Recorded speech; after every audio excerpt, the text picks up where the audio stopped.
Welcome back, awesome possums. Today we're going to read a story called Animal Groups, written by James Bruchac. Our genre is informational text. Informational text gives facts about a topic.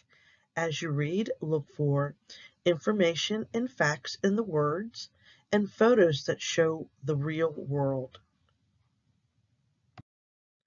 Our target skill today will be to compare and contrast. When you compare, tell how things are alike. When you contrast, tell how things are different. Think about how things are alike and different to understand a selection better. You can use a diagram to compare and contrast two things. Before we begin reading the story, let's preview the topic, animals. All birds have wings, but not all birds fly. Some animals have legs and some do not. Fish live in the water all the time. Other animals live on land. Animals are alike and different. What animals do you know about? You will read about how animals are alike and different in Animal Groups. Animal Groups, written by James Bruchac.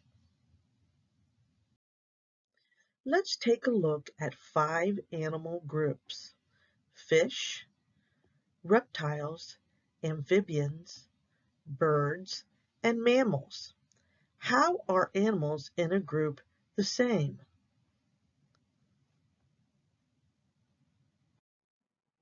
The heading is fish.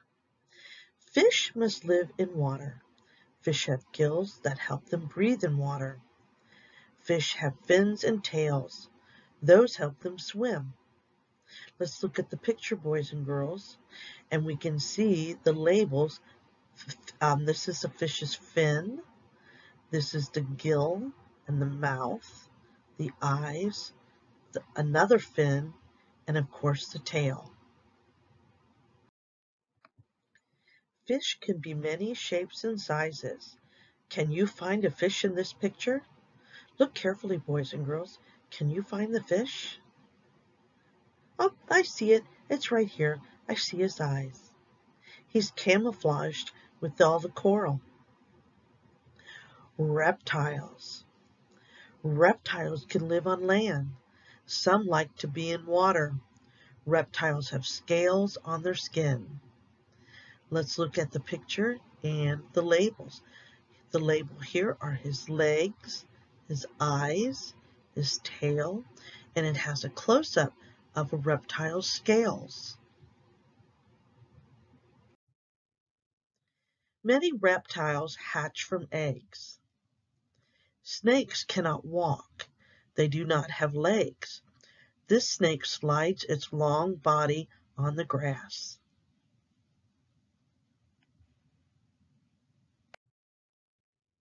Amphibians. Amphibians spend time both on land and in water. They do not have scales. Their skin is wet. Amphibians hatch from eggs. Tadpoles hatch and grow to be frogs. There's a tadpole.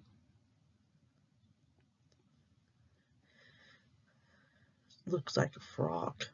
He has legs, wet skin, and eyes. Birds. A bird has feathers and wings. This bird's eyes are on the sides of its face. Many birds can fly. Some can run or swim fast. So here we have the bird's bill and the wings, the feathers, the eyes. Over here we have an eagle. An ostrich cannot fly, but it can run very fast. A penguin cannot fly, but it can swim very fast in the water. Birds hatch from eggs. This hen made a nest for its eggs. Mammals. Mammals can be many shapes and sizes. They have hair on their skin. You have legs, their eyes, their hair, their tail. A mammal mom can make milk for its baby. Lots of mammals live on land, but some live in water.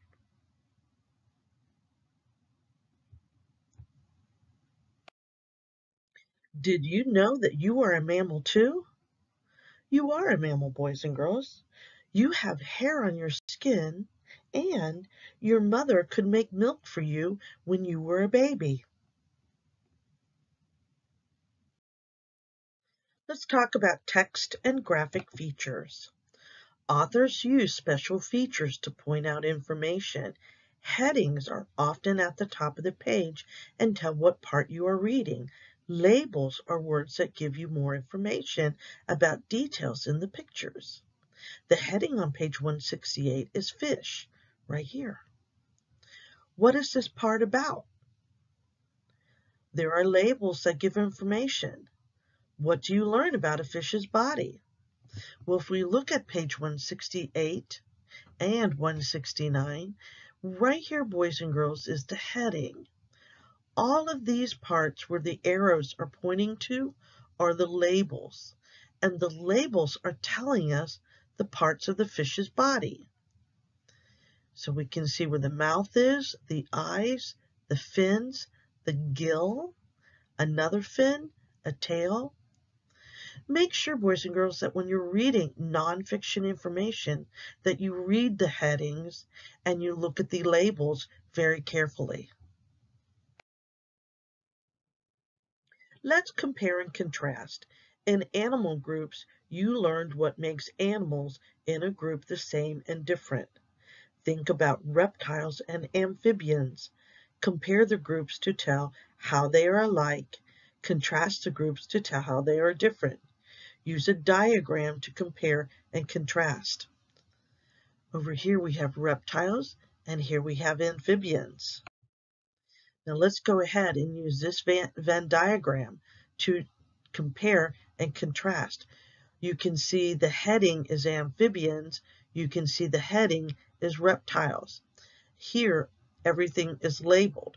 We can use these labels to help us compare and contrast. We can also use the words from the text to help us compare and contrast. So on this side of the diagram, I have reptiles. On this side, I have amphibians. So let's fill the diagram out to see how reptiles and amphibians are the same and how they're different. Let's look at how I filled in the Venn diagram on reptiles and amphibians. Let's start with the first sentence.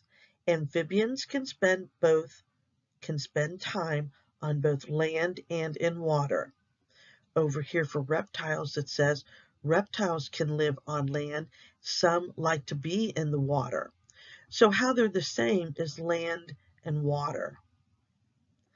I can see by the picture that they both have eyes. So I'll put eyes on how they're the same. And I can see from the picture that they both have legs. All right. I can see from the picture that reptiles have scales, but I do not see amphibians having scales.